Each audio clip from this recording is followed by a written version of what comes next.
Affaire des valises de RS 114 millions. Les 2 heures d'interrogatoire de Pravin Junio à la FCC et les zones d'ombre d'un scandale aux ramifications profondes.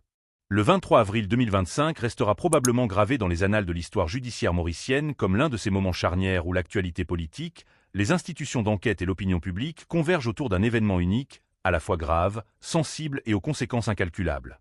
Ce jour-là, l'ancien Premier ministre mauricien, Pravin Kumar Junio, a été interrogé durant un peu plus de 2 heures par la Financial Crime Commission, FCC, dans le cadre d'une affaire aussi spectaculaire que troublante.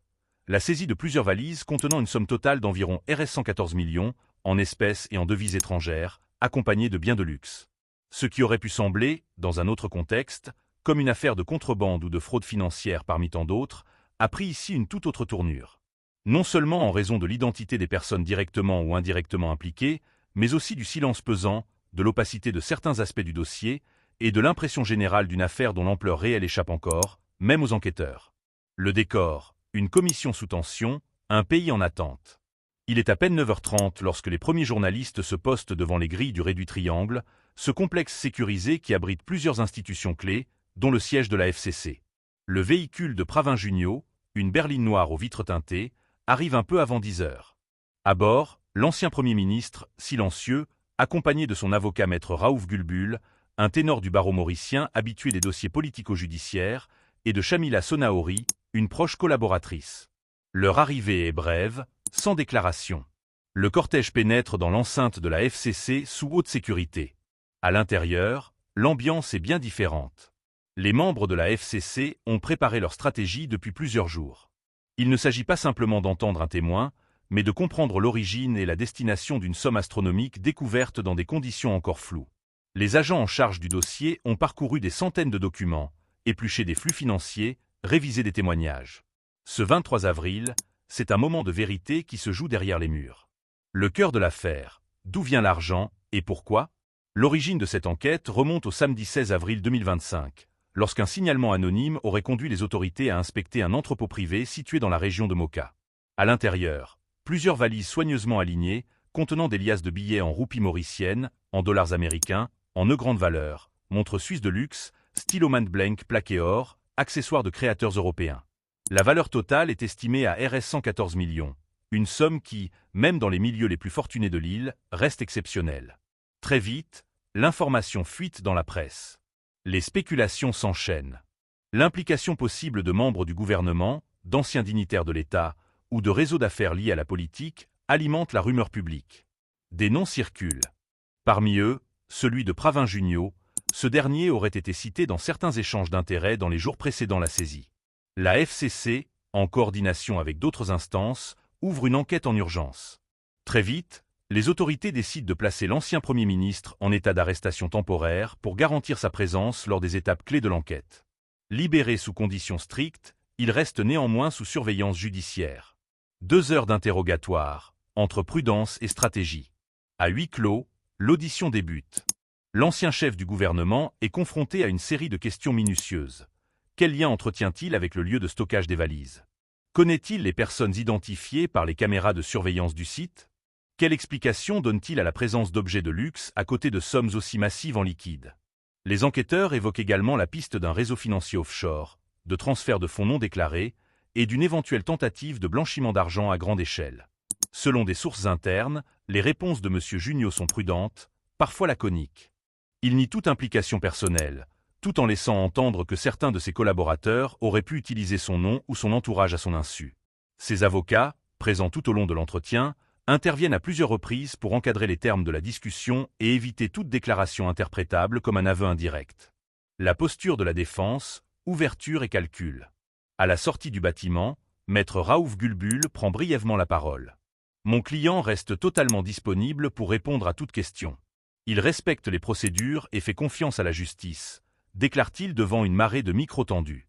À la question de savoir si une nouvelle convocation est prévue, l'avocat répond « Nous n'avons pas encore été informés. Cela dépendra du rythme de l'enquête ». Cette déclaration, apparemment anodine, révèle en réalité une stratégie juridique claire. Coopérer, mais garder le contrôle narratif, éviter tout dérapage médiatique et préserver la réputation politique de M. Junio dans un contexte électoral à l'horizon. Une affaire aux ramifications politiques profondes. Au-delà des chiffres et des objets saisis, C'est toute la structure de pouvoir mauricienne qui vacille sous le poids de cette affaire. Comment une telle somme a-t-elle pu transiter et être stockée à Maurice sans éveiller l'attention de la Banque de Maurice, des douanes ou de la Mauritius Revenue Authority? Qui aurait intérêt à thésauriser autant de liquide et pourquoi?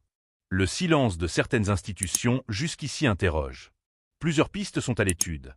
Celle d'un financement politique occulte en vue de prochaines élections, celle d'une opération internationale de blanchiment utilisant Maurice comme hub, ou encore celle, plus sombre, d'un réseau criminel ayant infiltré certains cercles du pouvoir. Un enjeu de crédibilité pour la FCC. L'interrogatoire de Pravin Junio est aussi un test crucial pour la Financial Crime Commission, relativement récente dans l'architecture des institutions mauriciennes. Sa capacité à mener l'enquête jusqu'à son terme, sans subir de pression politique, est observée avec attention par les ONG de lutte contre la corruption, les ambassades étrangères et la société civile. Déjà, certains médias internationaux s'intéressent à l'affaire. Des journaux français, britanniques et sud-africains évoquent un scandale d'État, un Mauritius-Gate en devenir. Pour la FCC, c'est donc l'heure de vérité. Saura-t-elle prouver son indépendance et son efficacité? L'opinion publique, entre scepticisme et indignation. Dans la rue, la colère gronde. C'est toujours la même histoire.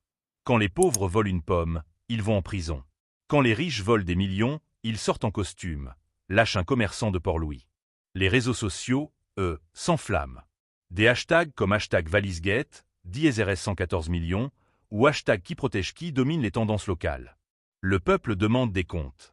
Pas seulement sur les valises, mais sur l'état de droit, la transparence des élites et la responsabilité des dirigeants. Dans une démocratie qui se veut. Affaire des valises de RS 114 millions.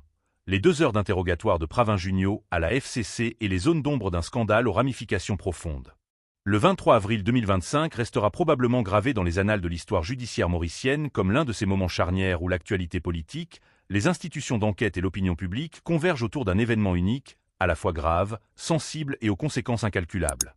Ce jour-là, l'ancien Premier ministre mauricien, Pravin Kumar Junio, a été interrogé durant un peu plus de 2 heures par la Financial Crime Commission, FCC, dans le cadre d'une affaire aussi spectaculaire que troublante.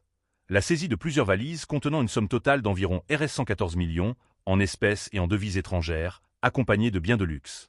Ce qui aurait pu sembler, dans un autre contexte, comme une affaire de contrebande ou de fraude financière parmi tant d'autres, a pris ici une toute autre tournure.